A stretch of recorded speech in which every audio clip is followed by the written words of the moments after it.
All right, welcome everyone to another trade review, another day review. This is for Monday, the 6th of April. I was gonna make this video on Monday, but I just couldn't get around to it, so I'm making it today, which is April 8th. Um, I want to go over how I made a little bit over $4,000 today, or I should say on Monday. So if we look at the 4-hour chart, we can see that there's this huge gap, right? Huge bearish gap right here, 4-hour gap. Okay. We can see that we took this high on the 4-hour. Okay. So this is something to note because we're in a 4-hour gap. We swept this liquidity. So most likely price wants to come tap in and sweep, or not sweep, tap into this 4-hour gap that we formed. So if we drop to the 1-hour, we can see that obviously we took this high, right? We're trending. There's another 1-hour fair value gap to the downside that we're watching. So this one I can mark out. There's a bearish gap. So going into open, my thought process was I want to see if price wants to come up and sweep this and come down, or if price wants to do something in this range and then maybe come tap this gap and sweep this low out. So today I ended up taking 2 trades. One of them I lost about $970. The other one I made just over 5,000. So we're gonna get into the trades and then yeah. So as we come into the day, you can see this 15-minute, right? We just swept the high. We left this low right on the edge of a 4-hour bullish fair value gap. So this could be a prominent key level. You can see that price tapped into a 15-minute bullish fair value gap before open and is pushing up. So this leads me to believe that price might want to continue out and take these highs and then reverse down and come take out some form of lows. So if we move to the 5-minute, right, this is about at open. We can see that price again is holding this 5-minute area of support through the fair value gaps, and there's a high here, an intermediate high, there's other highs, and then there's the external. So let's take a second and see what happens. Price comes up, doesn't sweep the high. Now we sweep the high. Okay, so this is 9 a.m. right? So this is a beautiful close. If we drop to the 1-minute, we can see that we sweep this high. We actually put in a high, and then we swept it, and then we swept this intermediate high, and then we displaced through the last set of down close candles, or up close candles before the sweep. So this would be our change in state of delivery.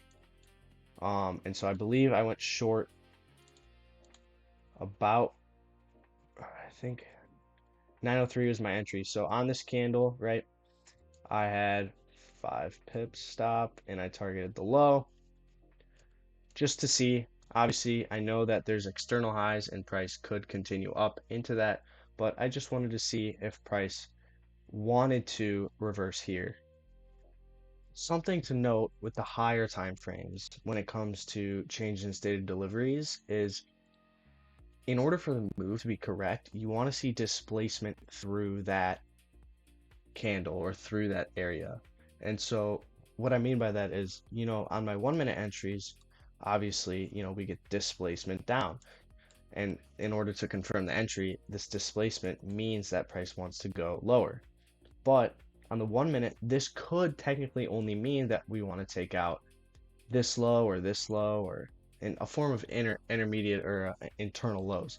And so the reason I look at higher time frames sometimes is because you look at other key levels on those time frames and specifically to correlate that bigger change in the state. So whereas I'm entering on the 1-minute and taking the internal structure, sometimes I'll see and make sure it correlates with 5-minute, 15-minute, whatever the case may be, because then those bigger key levels is what allows me to hit bigger trades like 3R, 4R, 5R, 6R, 7R, stuff like that. But as you can see, There's this area of support. I took my short entry, targeting the low that is on the hourly. Originally, we came down, and then we basically didn't really displace too much, and I ended up getting stopped out of my trade right about there.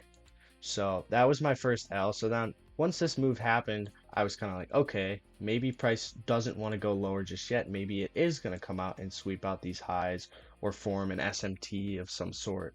And so that's another kind of just key to for me to just sit and wait, because what I just did failed. If you look at the 5 minute, sure, we technically this would be a change, but we didn't displace through it. So it's technically not as valid as it could be. So now I want to see, what price kind of wants to do. So if we keep going, right? Price coming up. Okay, we sweep this high, right? Boom. So now immediately my thought is, are we going to put in a high and sweep that high? Or are we going to just come straight down and then try to take a short to these lows? Because at this point, the only reason I'm only considering shorts is because we already took the external buy side, and so there's not really a reason to continue higher. If there is, okay, fine, that I won't get an entry because I'm looking for a liquidity sweep, and the nearest one would be all the way down here into the 50% range. So I'm waiting, I'm waiting, I'm waiting. I'm seeing what price wants to do. Okay, we put in a high, we start displacing through the high, or sorry, we put in a high and we start displacing lower, right? This next candle, boom, huge candle below. So this might have been a tweet or something. I'm not really too sure. But to note, this would be your sweep right here. Your change would be right here.